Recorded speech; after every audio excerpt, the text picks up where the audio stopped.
নমস্কাৰ অপৰাধমলৈ আপোনাক স্বাগতম জনাইছোঁ। দুবাইৰ পৰা হুজাই নীলবাগানৰ যুৱকে সম্পাদনা কৰা ছ'চিয়েল মিডিয়াত ভাইৰেল কৰিছে কলেজীয়া ছাত্ৰীৰ অশ্লীল ফটো। ভাইৰেল হোৱা ফটো আৰু ভিডিঅ'ৰ বাবে কলেজ এৰি আত্মগোপন কৰিছে বিজ্ঞানৰ স্নাতক শাখাৰ ছাত্ৰীগৰাকীয়ে। আৰক্ষী আদালতৰ কাষ চপাৰ পাছতো ন্যায় নাপালে আত্মহত্যাৰ ভাবুকি দিছে এই ভুক্তভোগী ছাত্ৰীগৰাকীয়ে। মেধাৱী ছাত্ৰীৰ জীৱনক লৈ হেতালি খেলিছে ডুবাইত থকা হুজাই নীলবাগানৰ যুৱকে। সম্পাদনাৰে অশ্লীল ৰূপত ছাত্ৰীৰ ফটো ভাইৰেল কৰিছে ছ'চিয়েল মিডিয়াত। অভিযোগ জাবেদ আলী লস্কৰৰ বিৰুদ্ধে।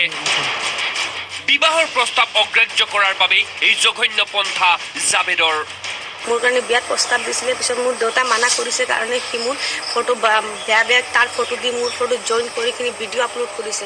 বেয়া মোৰ ফেচবুক আই ডি 4-5টা মোক ফেক আই ডি বনাইছে আৰু তাত সি বেয়া কমেণ্ট দি থাকে আৰু ফটো আপলোড দি থাকে। মোৰ এই ফটোকেইটাৰ ওপৰত বেয়া কিবা কিবি লিখি আপলোড কৰি দিছে, পুৰা ভাইৰেল কৰি দিছে। ডুবাইত গাড়ী চালক হিচাপে কৰ্মৰত জাবেদ আলী লস্কৰৰ বিবাহ প্ৰস্তাৱ ছাত্ৰীৰ লগতে পৰিয়ালে অগ্ৰাহ্য কৰাৰ পাছতেই ফেচবুক একাউণ্টৰ পৰা ফটো সংগ্ৰহ কৰি অশ্লীল ৰূপ দিলে জাবেদে। হুজাই জিলাত মোবাইলে জাবেদ আলী লস্কৰে আপলোড কৰা সেই অশ্লীল ফটোৰ বাবেই 4 মাহ পূৰ্বে কলেজ ত্যাগ কৰিছে স্নাতক বিজ্ঞান শাখাৰ ছাত্ৰীগৰাকীয়ে। 4 মাহ আত্মগোপনৰ পাছত সম্প্ৰতি আৰক্ষী আৰু আদালতৰ কাষ চপা ছাত্ৰীয়ে ন্যায় নাপালে হুংকাৰ দিছে আত্মহত্যাৰ।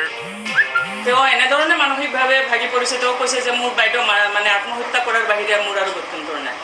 গতিকে এইটো খুব গুৰুতৰ কথা, গুৰুতৰ অভিযোগ। গতিকে মই গোটেই পুলিচ প্ৰশাসনক বিশেষকৈ মই আহ্বান জনাইছোঁ যাতে এইটো উচিত তদন্ত কৰে আৰু দোষীক শাস্তি দিয়াৰ ব্যৱস্থা কৰে। মুৰাদজাৰ আৰক্ষী থানাত ঘটনা সম্পৰ্কে গোচৰ ৰুজু হোৱাৰ পাছতেই মুখ খুলিছে অভিযুক্ত জাবেদ আলী লস্কৰৰ মাতৃয়ে। পুত্ৰৰ ওপৰত উঠা অভিযোগ স্বীকাৰ কৰি ঘটনাত আন 3 যুৱক জড়িত থকাৰ কথা ক'লে জাবেদৰ মাতৃয়ে। নীলবাগানৰ ডিমৰুপাৰাৰ নুৰ জামাল, নুৰুল আলী আৰু লংকাৰ ছফিকুল ৰহমান। জাবেদৰ মাতৃৰ স্বীকাৰোক্তিয়ে স্পষ্ট কৰিছে ছাত্ৰীৰ অভিযোগ। লগতে দোষী সাব্যস্ত হ'লে পুত্ৰক যথোপযুক্ত শাস্তি দিয়াৰো আহ্বান জনাইছে মাতৃয়ে। ল'ৰা মোৰ চৌদিতে আছে, ইয়াত সহায় কৰিছে। এইটো শমছুলক নামৰ এজন মতা মানুহ আছে, সেইজনৰ ল'ৰা 2জন আছে, এজন নুৰুলামুনি, এজন নুৰুলামী। সেই 2জনৰ সংগতে আছে। প্ৰায় যদি অন্যায় কাম কৰি থাকে তেনেহ'লে এইটো চৰকাৰে দেখিব, তাক কি কৰিব লাগে, শাস্তি দিলে উপযুক্ত শাস্তি দিব। মই এইটো কোনো আপত্তি নাই। ডুবাইৰ পৰা যুৱকে সম্পাদনাৰে অশ্লীল ফটো ছ'চিয়েল মিডিয়াত মেলি ছাত্ৰীৰ জীৱনক লৈ হেতালি খেলা ঘটনাই জোকাৰি গৈছে হুজাই জিলাক। দবকাৰ পৰা Abdul Hakim, news 18 Assam north east.